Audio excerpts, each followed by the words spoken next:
Hello there. Welcome back to the Sky Guys podcast. We are here covering chapter 3 of The Mandalorian as we continue the summer of revisiting The Mandalorian season 1. I'm one of your hosts, Mike Phillips. With me, as always, man's voice here in narration every single week. Pete Consadori is here. Pete, how are you? Doing well. Excited to talk about chapter three with you guys. Yep. Also here with us today, the head of our podcast covert, Nick Fraietta, is here. Nick, how are you? Doing great. Great episode. This was The Sin, right? Yes, the Sin. Yeah, great episode. Excited to talk about it. Yep. Also here, back with us today for the first time since his unofficial run co-hosting the podcast on the KOTOR coverage. Great Nick DeLessio is here. Nick, how are you? I'm doing good. I'm happy to be back. I felt like the first couple of weeks after co-hosting, there was like a void that was left, and I feel like I'm getting fulfilled again. So thank you for having me back. Yeah, Nick missed about a Nick is went 5 weeks, then was off for three. Now he's back for another one. Welcome back. Yeah, and this is the first time the two Nicks have been together in a while because he saw Pete in the last KOTOR episode. That's right. Yeah. I have not seen him in a while, and hopefully I'll be seeing him soon at a certain concert at MetLife Stadium. Yeah, I'm not going to said concert. There's some of the Sky Guys family are going to that concert. Yeah. Yeah. All right. And Pete wants to subscribe to the Sky Guys and do so Apple Podcasts, Google Play, TuneIn, Spotify, Amazon, all usual suspects. Simply search for the Sky Guys for your podcast platforms, five episodes there. And this has been a fun journey so far, revisiting The Mandalorian. Make sure you subscribe so you can come with us and we finish season 1 out in a couple of weeks. Yeah, absolutely. Make sure you're subscribed, totally free, right? Make sure you're on the new YouTube channel. That's all there. We're not posting on the old one. Sorry, Mike. But we have our own YouTube channel, so make sure you're subscribed there as well. Yep. Subscribe there as well. And Nick Fraietta, people want to follow us on social media. How can I do that? Um, for this, so you can follow at Sky Guys Podcast pretty much everywhere. But for the sake of this podcast, call me Nick F. Call him Nick D. Leave it easier like that. All right. Yeah, I'll do that. Make So it easy. we'll also go to our social media comment of the week. This is from TikTok here, and this is from Mr. Skeltel talking about Keel from last in chapter 1 of The Mandalorian. He said Nick Nolte killed the role. Season 1 of The Mandalorian had an energy that felt like a Star Wars movie that was cheapened in the later seasons. Nick D, what do you think about what Mr. Skeltel had to say? Yeah, I don't disagree with that because when I was watching the episode last night, we were watching it together, and I remember at one point I was just like, man, this feels good. It used to be like they like totally nailed the tone and hit it out of the park initially, and I don't think it like didn't get necessarily get worse, but it kind of like the overall vibe changed a little bit. So yeah, I agree. Pete, how you feeling here? Because we're 3 episodes into this so far. You feel like you're on board Mr. Skeltel's tone here?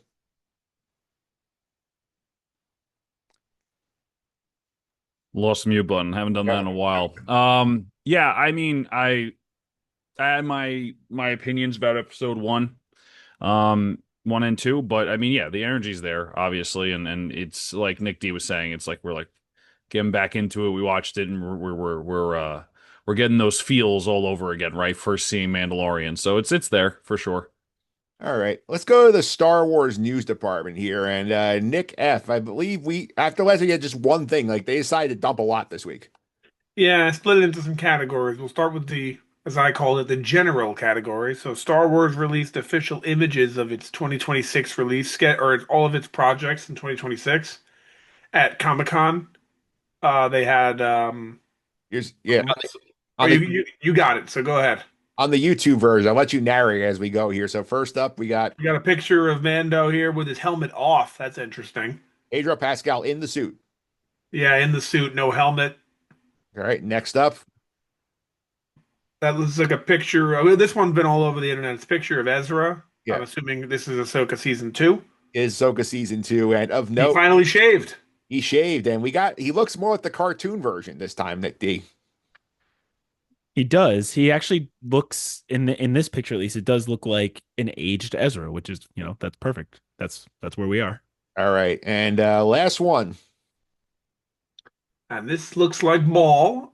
Really interesting art style here. It looks like a little bit different than the Clone Wars art style. It looks a little more detailed. Yeah, Pete. Like, what do you think about the mall image we got here? I like it a lot. It's making me very excited for that show. I like the art style. I don't know about you guys. Yeah, I'm excited to see how this looks in like in motion. So important to note here, we do not have a date on Ahsoka 2 or this show yet. We just know when the Mando movie's coming out. And we know that Ahsoka will be our next show. Live action show. That's correct. Yeah. Okay. Next is Timothy Oliphant, Yep. who was asked if he was going to return as Cobb Vanth. He's the actor who played Cobb Vanth in the Book of Boba Fett, and he said, "I appreciate that question, and I'm not allowed to talk about it. To me, this could mean yes, and it also could mean no." Pete, to me, this reads as yes, like I'm coming back, but I'm not allowed to. I signed NDA. Can't tell you what, like when I'm coming back. I mean, it could also be the other way where he signed an NDA because he's not coming back. I think it can go either way. I'm not really putting much stock into it until we actually get an announcement of something. Yeah, I'm leaning towards yes, but we'll see. Yeah, Nick D, I lean towards yes because I mean we've heard people like Tim Morrison and like Ming-Na Wen have been very vocal, like I want to come back, but I wasn't invited. Where Timothy Olyphant gives you the non-answer, I think he's back in something.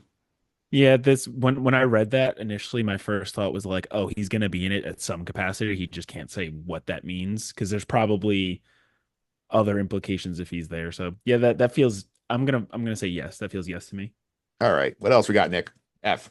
All right, we're moving on to the movies category. So, first, The Mandalorian's visual guide has been announced and will release in May before the movie hits theaters. Yep. I hope that this isn't like a thing that it contains any spoilers of the movie in it. Well, according to what I read online with the visual guy, it said it covers like details and characters from the first 3 seasons of the show. Okay, then it won't. Do you know? A lot of people don't know this. In 2005, the Revenge of the Sith video game came out before the movie, and it had the actual plot of the movie in the game. Yeah, they had actual like cutscenes, I think, like in the game.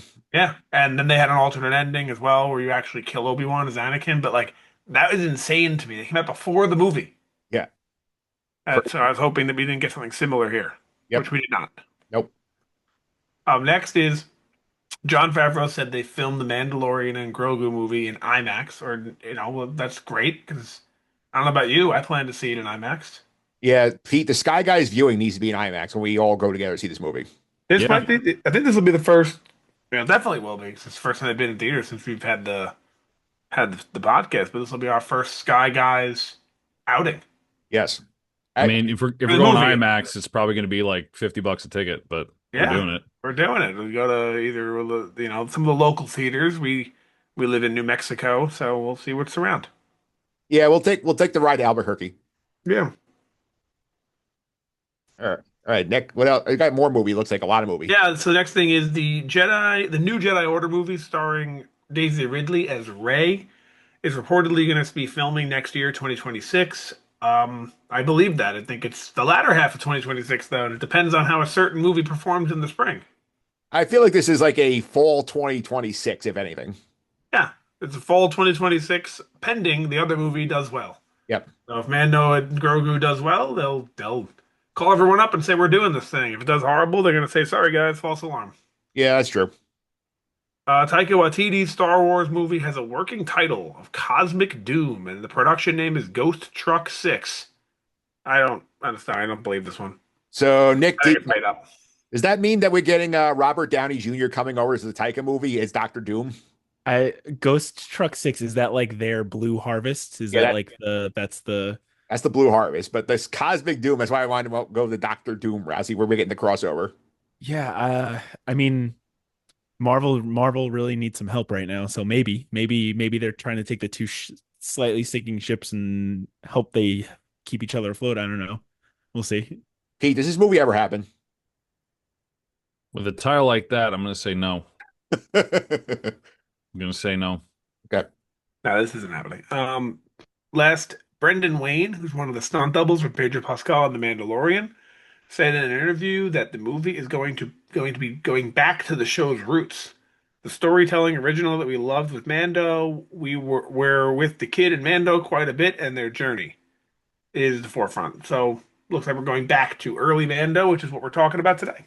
Yeah, and Pete, if we're going back to early Mando, like sign me up for it because this has been a lot more fun for us than Mando 3 was. Let me tell you something. That script is probably 2 pages long for a 2.5 hour movie if they're going back to original Mando, because Mando has what, a line per 40 minutes. So, buckle up because he's going to be talking a whole, not a lot.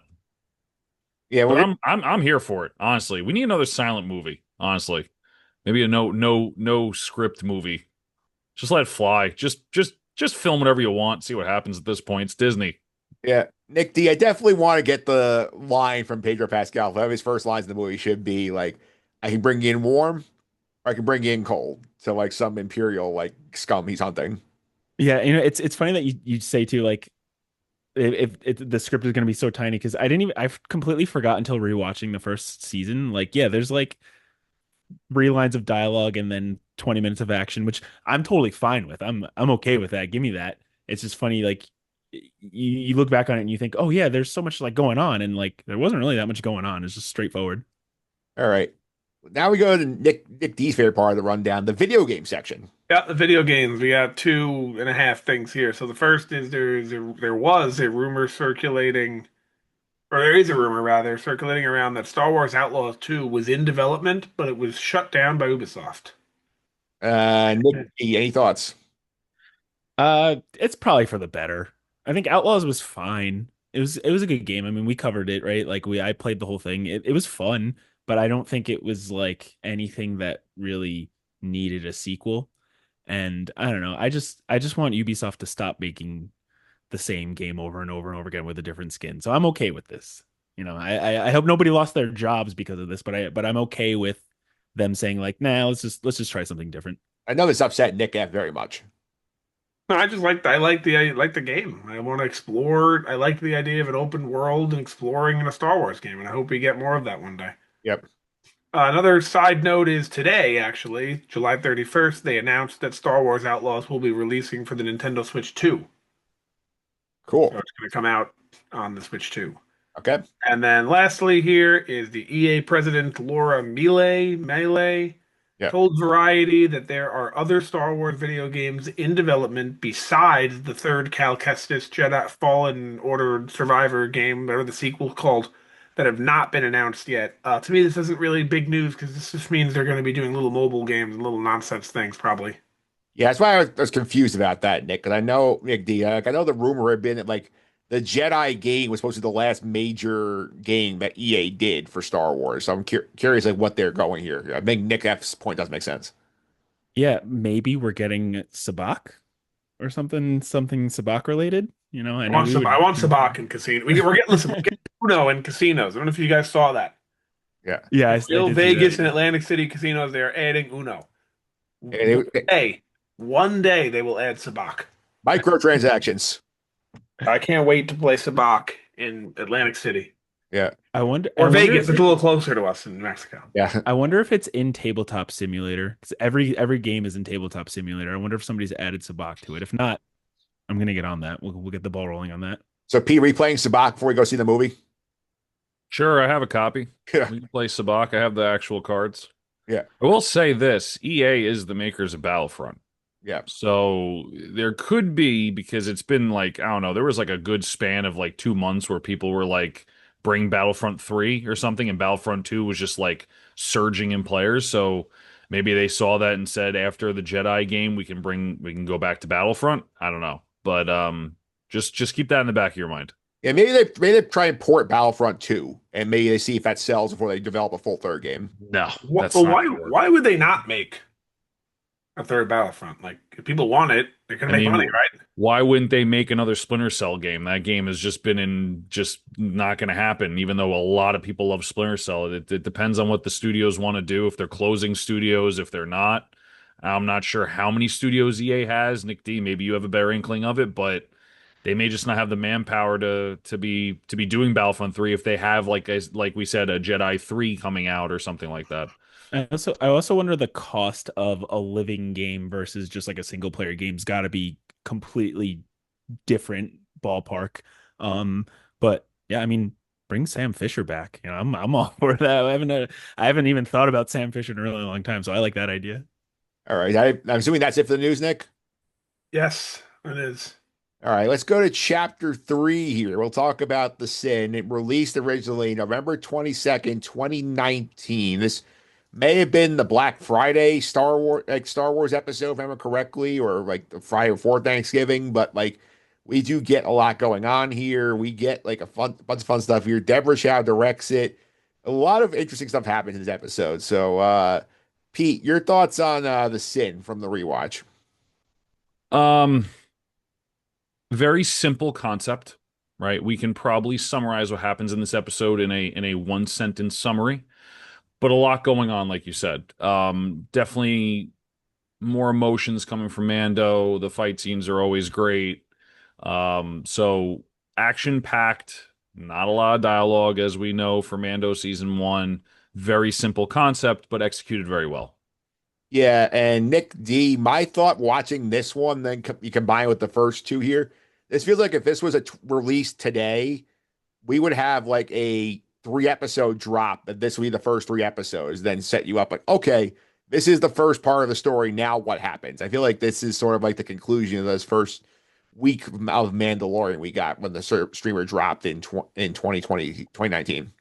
Yeah, I mean, I guess it does kind of have an arc, right? Like you the first episode sets up the world, the second episode you meet the child, and then the third episode he gets him back. So that is kind of like a good setup. I mean, it introduces a lot of the world. You meet the armorer, you see some of his backstory. Like this does kind of feel like a pretty contained arc if you look at it that way. Nick F, any notable thoughts before you kind of bounce around and get different points of view from this episode? No, no, great episode, but nothing specific. All right, so I'll go to you first here then. Something you want to talk about more in depth from this episode. Um,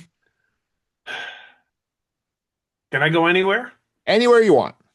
I want to know if Dr. Pershing is telling the truth when he says that he kept him alive and it wasn't for him, he'd be dead. And I think the answer is no, but I want to know what you guys think. So you think I think Dr. it's Pershing's yes. lying? Yeah. Yeah. I'm intrigued because like we do get that conversation, Pete, where like Mando is using his gun as like apparently has a secret microphone on. He can hear what's going on here, and like you hear that conversation between the client and Pershing, where he's like, "Get what you need and get rid of it. Like we don't need any of this." So it's possible that Pershing was sort of like taking his time, to make sure the kid didn't die right away. Sure, it's also probably there's a gun in my face, so I'm gonna say whatever the hell I need to make sure I don't get shot. Not to say Pershing knew what the moral complex of Mando was going into that interaction, but as an audience member, you know what the morality is, and you kind of know the context, so it works, right? So I think it's a mixture of both. Yeah, Nick D. It feels like with Pershing, like Pershing's in this for the science, where he's like very much like I want. I mean, see him in season 3 when he's like talking about all of his like work towards cloning and whatnot, where like he's invested in the science of this, and like as a scientist, he want to keep the subject alive so he can do further testing. Whereas the client says, "I have one job, I need to get one thing done, then we just dispose of the evidence." Yeah, I think he is telling the truth just because when like you said when Mando's kind of snooping on them, he says something along the lines he's like but he's only a child, and then the other guy is the one that's really pushing him to do whatever it is they're supposed to do. So I don't think, I mean, like, I'm sure he probably exaggerated a little bit because literally the Mandalorian's there and he has a gun in his face, but like I do believe him that he doesn't want to kill Grogu. I just don't know how far is he willing to go with his experiment, you know? Yeah, I think it's an interesting point here. Pete, anything you want to go to in the episode? No, I mean I think the one thing that stood out to me was the Grief Karga interaction. I feel like that is totally different than how we last leave off with the character. So I think that that character development is huge, and I honestly forgot about that whole interaction. You know, very much about the bounty hunters guild and stuff. So that part was interesting to me. Everything else was just good action. Yeah, 'cause the Grief Karga stuff, Nick F, is insane because like over the course of the series, you see like Grief gets like a glow up as we go on because we start off like especially you can tell his wardrobe gets like progressively like flashier and fancier as he goes away from like the bounty hunting smuggling aspect to like he's trying to build a community in season 2. We'll see that next year in January, and then season 3 he's got like I'm the mayor of the town, and like he's wearing all of like the fancy robes as the droid helping him. So like base level Grief Karga we're getting here, where he's sort of like wants to look out for his guy, but he's still on the wrong side of things. Um, no, I agree with you. He's definitely making he's definitely making a difference in terms of how he's, you know, appearing over time. But my question is, what are they going to do with him in the future? I would think this could be either the character's retired or they recast the character. Yeah. Because I mean, you could. I don't think you need Grief Karga. 'Cause I'm sitting here, I'm sitting here like, wait, Carl Weathers died, right? And I'm looking it up, like, it's while I'm talking, like, he died. I'm pretty sure he's dead. And I was like, yeah, he is. So like, they have to. I don't know. That's more of what I'm thinking about now than the actual episode is what the future holds for the character because he was a pretty big part of the show. Yeah, and Nick, we seen this show, Nick D, where like they sort of abandoned Cara Dune for off-screen reasons. Whereas I feel like this is a bit different. Whereas like I feel like if you're trying to go back to that season one baseline, which Brendan Wayne talks about here, I feel like you want Grief Karga in some capacity in there because like he's one of the elements that brings you back to the beginning of the show. Yeah, yeah, it's tough because it's it's weird because like to recast Carl Weathers, it's like going to be so obvious, but the character is really important, right? So like I don't know if unless you write it in where he's like off screen, but eventually he has to be brought back in. I don't. I was just thinking to you guys when Mando shoots him at the end of the episode, is he was he trying to kill him or did he know that he had the plate there? Do you think he did that on purpose? Like he just shot him to get him off the ship, or do you think that was just like a lucky shot? I feel like inexplicably he knew, and it really makes no sense that he actually knew. It like looks badass, like oh he knew, like but in reality, you know what I'm trying to say? Like I mean, he knew, but like that's bad writing. he pulls the plate like it's like over his shoulder, right? That he's basically pulling the plate from. So it looks like it's a shot to wound. It looks like what he's intending. It's not like he's going for his heart. Yeah, probably. I mean, to Nick D's point about recasting, I don't think recasting would be a bad thing. I mean, we've had much more jarring recasting, and I'll just say Game of Thrones for those who have watched the show probably know exactly what I'm talking about. Um, I'm sure they could recast it, and it would be just fine, and I'm sure whoever plays the part of Grief Karga would do it respectfully and in honor. Um, You you know, talking of about the Dario over there? Yeah, that's exactly what I'm talking about.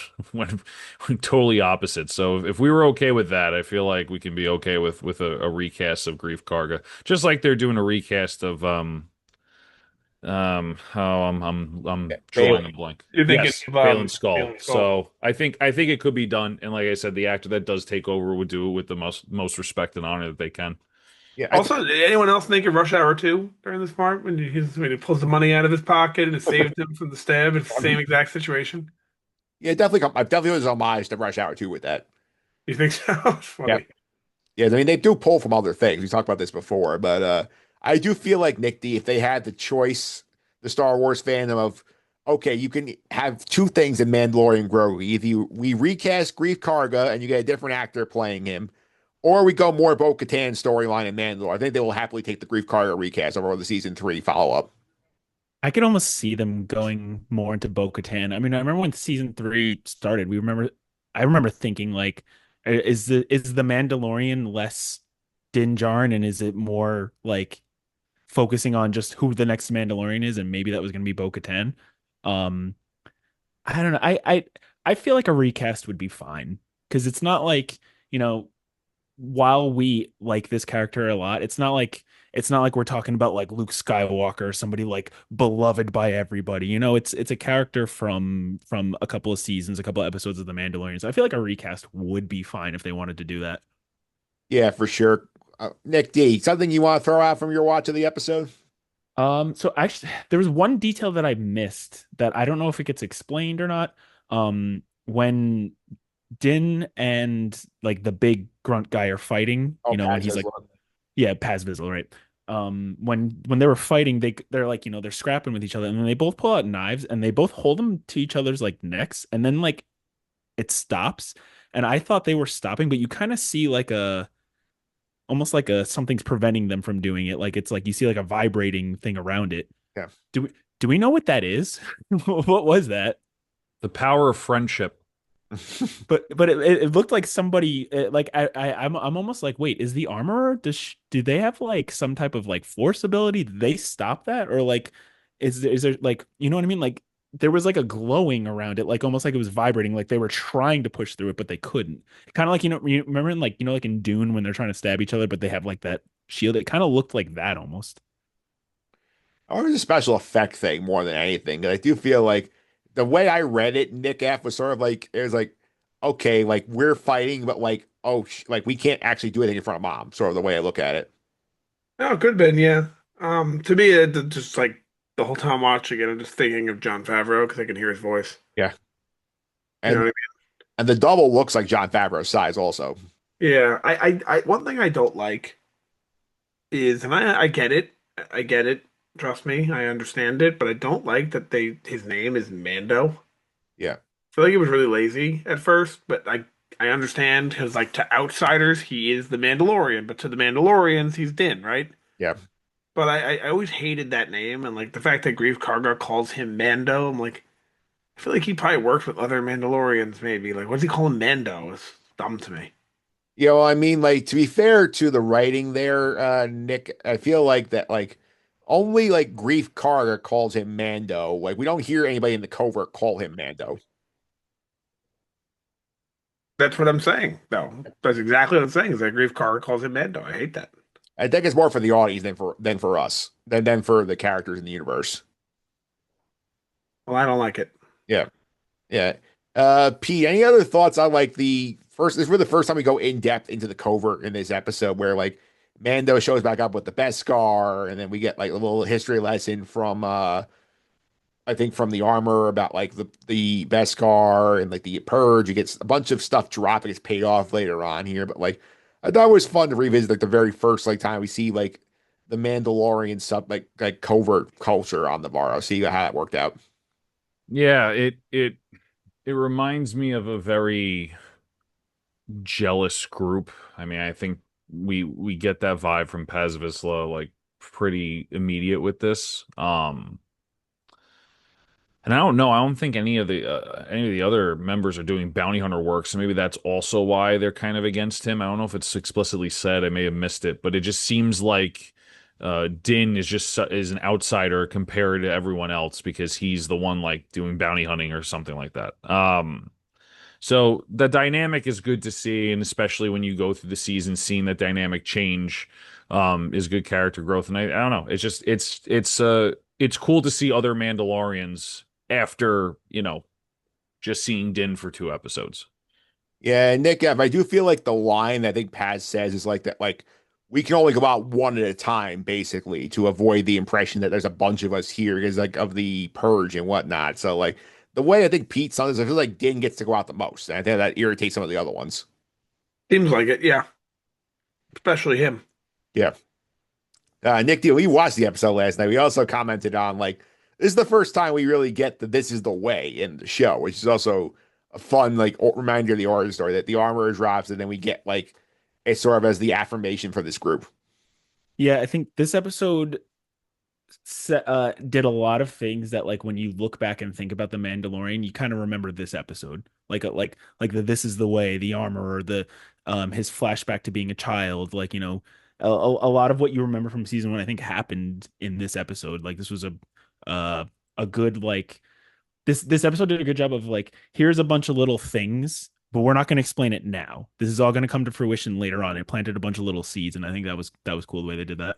Yeah, Nick, if I know you're not a big fan of the flashbacks in Star Wars, so I want to get your take on revisiting that first flashback we get of Din's childhood when we see the flashes of the end of the Clone Wars, see the battle droid, we hear the explosions. Like, I think, how do you think that they did that in terms of like get the sequence compared to like him flashing back while the armor is forging his new armor? Yeah, I don't mind it. Let me explain my difference there. And I don't like when they do flashbacks that like we live in the flashback. Yeah. I don't like, for example, this is a horrible example, but remember the flashback in the sequels where they show Rey and her family like flying away? Yeah. I think that was in Force Awakens. Yeah, I think so. Yeah, I don't mind that because you're not like living it; it's just like a memory. Yeah, When we go back and live it like Boba Fett and we have like episodes of him like with the Tuskens and stuff like that, I don't like. yeah, But when you're just going back and it's just like it's almost like I don't know how to describe it. They do something with the audio where it feels like you're not really there. yeah, You know what I'm talking about? They like add some sort of filter onto the audio so it's like it sounds like a memory instead of sounding like actuality. yeah. That those kind of flashbacks I like, but when you actually live them, I hate it. Yeah, P, I do think like the back and forth between like that armorer like telling the story, striking the hammer, and then him having these flashes, that was very well done. Yeah, and I think it's important to note that that's what kind of turns Mando to caring about the child. I think that's like the turning point of this very stoic bounty hunter into a, well, I was left as a kid and the Mandalorian race raised me kind of a thing. And I think that that's the turning point right there. And I think it's needed, right? It's not just a random flashback for 40 minutes that's not needed like in Book of Boba Fett. Yeah. I'll also throw in here a couple of things here. I like cinematography wise, how'd you guys feel about the shots we get at the beginning of the episode of the camera basically inside the planet, seeing Grogu's perspective on all these things we've seen Mando see already? I thought that was pretty cool look. You forget about the first time you watch the episode. I like it. Yeah, it's good. Yeah. That jumped out to me, and I did also forget that we get the little knob off the control ship, like set up very early in this episode where Grogu's trying to play with it, and then that's the final totem for when Mando gets his bounty, he's ready to leave. He's like, "Okay, I screwed up. I gotta go back and get this kid." He finds the ball back on. He goes to touch the lever that the ball's on. Love it. Yeah, seated very early here, and I think the one thing we really have to touch on here still is like the whole sequence with the clients group here. Nick D, did you like the first illusion we get to when he drops off Grogu, and then you start seeing man having a meet second thoughts and Werner Herzog's line delivery on the on like you have received commission, like you took commission and received payment for this, like this is against the code of the guild. Like the line delivery Werner Herzog has on that is so fun. Yeah, I think he does a really good job because like I mean, but even before that, right? It starts with the flashback Yeah, where like and then or no, the flashback happens afterwards. So yeah, yeah. he gets that delivery and then he gets that flashback and then he goes to see, you know, um oh my God, Great, Carl great. Weathers' name. Grief. Yeah, and then Grief says a similar thing and you can just Pedro Pascal, if it is Pedro Pascal, I'm assuming it is. If Yeah, not, whoever's doing the stand and they're this episode they did a really good job of showing you like the inner turmoil he's feeling without actually saying anything and you can't even see his face, so they have to and they it's not like over the top. He's not like "Whoa," like bombastically reacting. It's just very subtle little things like looking to the knob and reaching for it and like little things like that. They did a really really good job of like letting like clearly he's conflicted and he's like, I don't know if I what I should do here. This is against the code, but I want to save this kid. And they did most of it without saying anything, which I think was really good. yeah, and PA thoughts on like our interaction with the client because I feel like we talked about it in week one that Werner Herzog is really good in this role.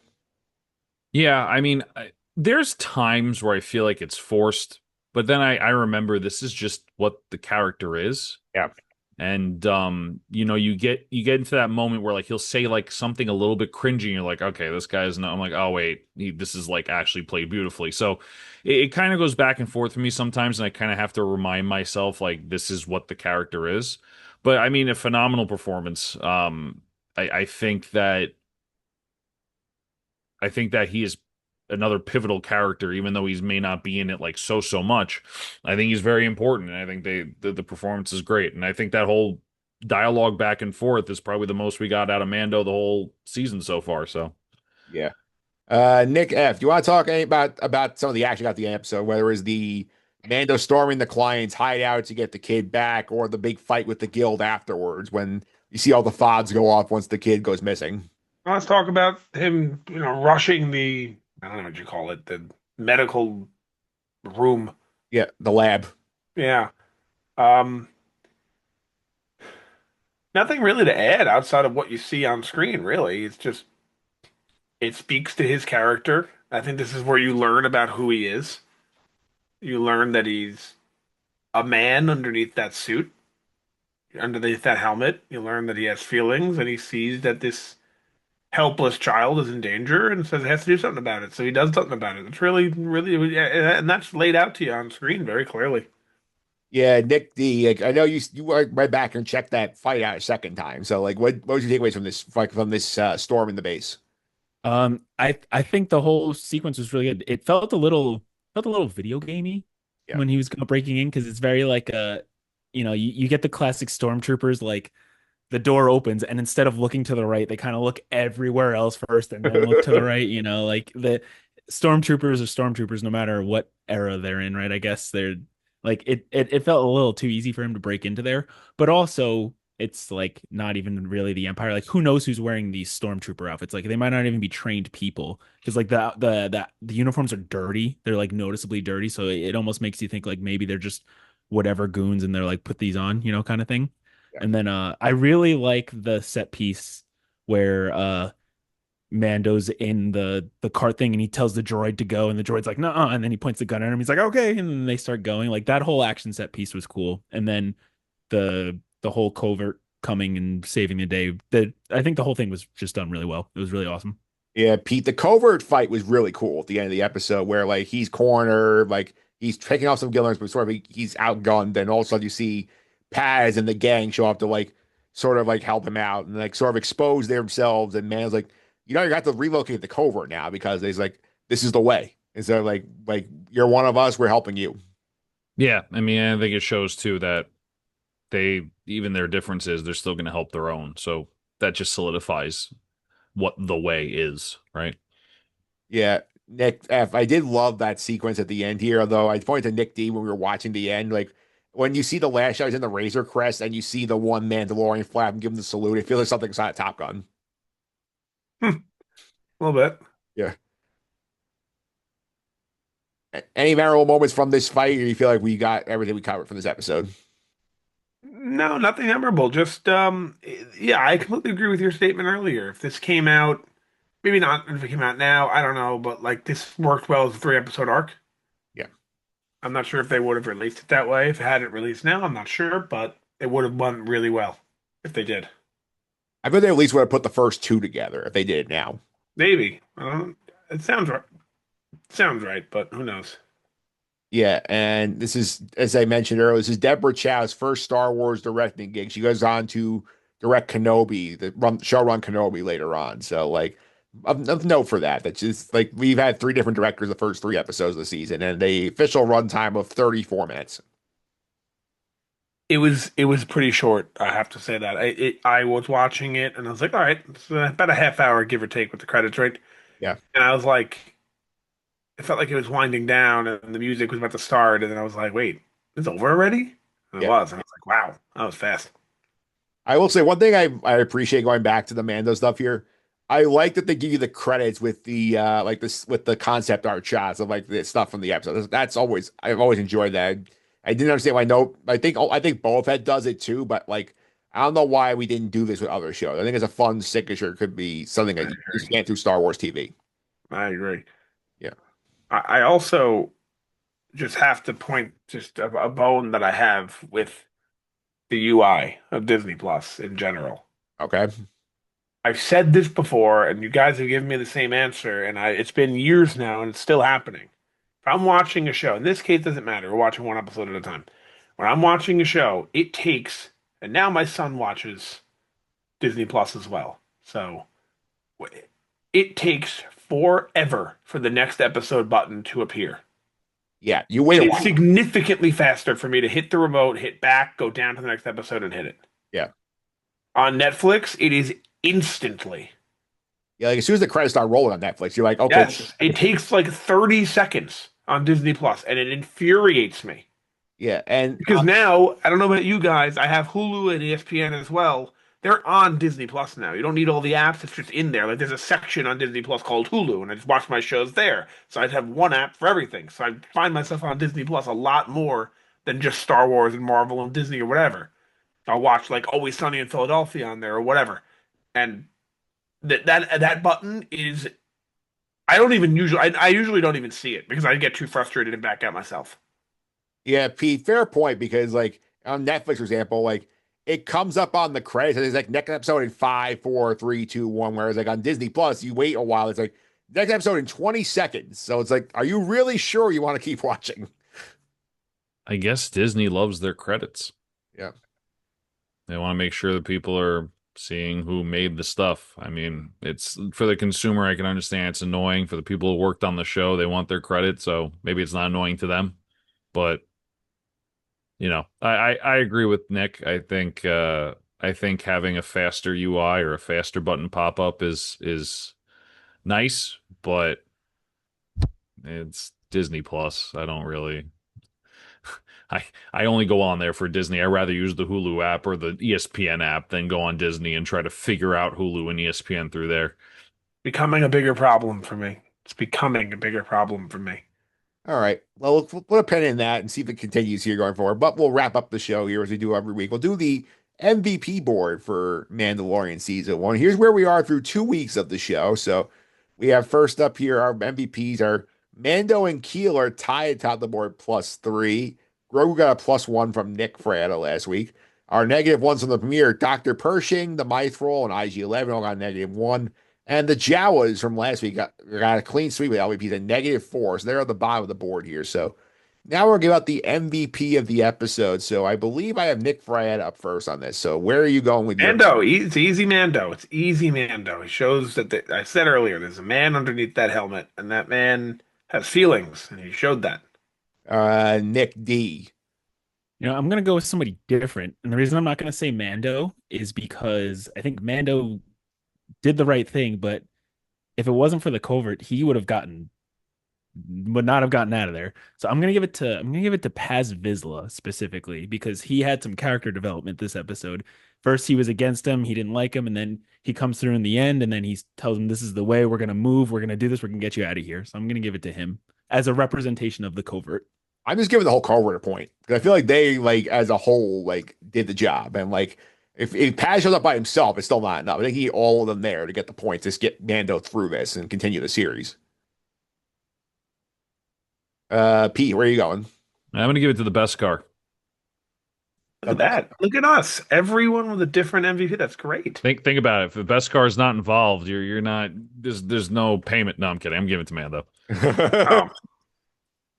All right. Well, so we got 3 names on here next week. LVP, Nick D. Who is the LVP of the week? I'm thinking about this one a lot because my gut wants to go with just the dumb stormtrooper guys, but I'm like, that's kind of low hanging fruit, right? I'm like, let me think about this a little bit more. I'm gonna give it to Grief. I think he messed up here. I think he had a chance to really he had 2 chances at the end to get Mando, and first he let him talk and get his way out of it, but then he got the jump on him on his ship and he still messed it up. I think he could have come up with a better plan. He could have stopped the ship. He could have done something, and the way he went about it was all wrong because of how much he cares about his friend. So I'm giving him the point. I'm going with the Bounty Hunters Guild because I feel I get that they had numbers on Mando, and they eventually got him down here. But for professional trained killers that are not stormtroopers, or guys who are very skilled at their profession, they got punched around quite a bit for the sheer numbers ended up working in their favor. I'm giving the Guild the LVP points. So Pete, how about you? Yeah, I was gonna say the same thing. The full Guild. It's not just Grief. It's all of them. So I give them the LVP. Nick Fraietta, where are you going? Just to be different, I mean, I kind of agree that it should be the Bounty Hunters Guild / Grief, but I'm going to give it to Dr. Pershing because I feel as if he's kind of, trying to kill a kid. Yeah. Let's say it as it is. For science. Yeah. So I'm going to give Dr. Pershing, although what you guys said could easily be correct as well in my mind. Notice the Stormtroopers escaped the LVP board this week. Impressive accomplishment for them. Not for long. Easy. It's too easy. Yeah. All right. So now we're going to grade the episode on a scale of 1 to 10. 1 is worse than 1978 episode, holiday special. 10 is up there as the Gorman arc of Andor as the pinnacle of live action Star Wars content. I'll kick us off here. I'm going to go with a solid 8 for this episode. I feel like short, yes, but we got a lot of great action. We got some character development. We pushed the plot forward here, and we set ourselves up for some adventures here. Pete, what's your grade? Yeah, I'm at an 8. It's a solid episode. It's not the best Mando episode. It's definitely not the best Star Wars episode. So give it an 8. Nick F. Yeah, continue. Straight eights. Yeah. Nick D, is it a sweep on the eights? Well, originally I was gonna say 7.5, but yeah, give it an 8. Screw it. Eight's across the board. Wow, I didn't even like it. Crazy eights. Go play that number in the lotto. That guy didn't. He didn't even like the episode. Giving it an 8 or a 7, I should say. Well, he said 7.5 originally. We talked about Yeah, he didn't even like it. Yeah. The 0.5 was inflation. By the time it got back to him, Giving it a 7.5 is C. really an 8. So Wait a He's second. giving Hold it a on. C. It's unbelievable. 7 is not a C. It's a 5. This is the way that the Sky Guys rank their stuff is a 5 is average. All right. I am the architect behind that. So 7.5 that's pretty good on that scale. Yeah, so that's it for this week. Next week, we'll be back to cover chapter 4, which I'm looking this up right now. It's called Sanctuary, and it's the first Bryce Dallas Howard episode of Mandalorian. So we'll talk about that next week, and also the debut of one Cara Dune next week. This is one of the ones that I vividly remember already. So the rewatch will be, I don't want to say something I don't need. I'm still gonna rewatch it, obviously, but something that I remember this episode like the back of my hand already. So Yeah, it'll be fun to see what happens here. I want to thank you guys for coming on as always. Pete, people want to follow you on social media. How can I do that? at Concy29 on Twitter, CONSY29, AP Tower through 8 posted this background on Reddit. Make sure you check them out. Nick D, thanks for joining us. And once again, people want to check out your Twitch stuff. How can I do that? Yeah, so actually, before I mention that, I just want to say I've been playing Sky Guys Bingo this whole time. Yeah. If Pelimato was in this episode, I would have had bingo. I was so close to it. I got Pete's mic was muted. I got a Game of Thrones comparison, returning guest, which happens to be me, and then you give somebody in the episode a name relevant to the episode. I was Pelimato away from did I hit any? Is it the Game of Thrones yeah, I got a whole bunch here. Sky Guys. Any that are like due to me is what I mean. Oh, I see. Well, I mean, you could have explained the grading system, but you didn't, so I would have given you that one, but it's fine. But it came up. I did mention that I was the architect of it, though. So that kind of counts. All right, so I'll mark it off. It didn't give me bingo, but yeah. Anyway, so the plug. What happens when you get bingo? You guys a drink afterwards. I don't know. It hasn't happened yet, so when it happens, I'll let you guys know. But yeah, you so get yeah, bingo. You got to go to Hibachi, and you got to let them do the sake until you can't breathe anymore. Right. Okay. Yeah, that's what you get.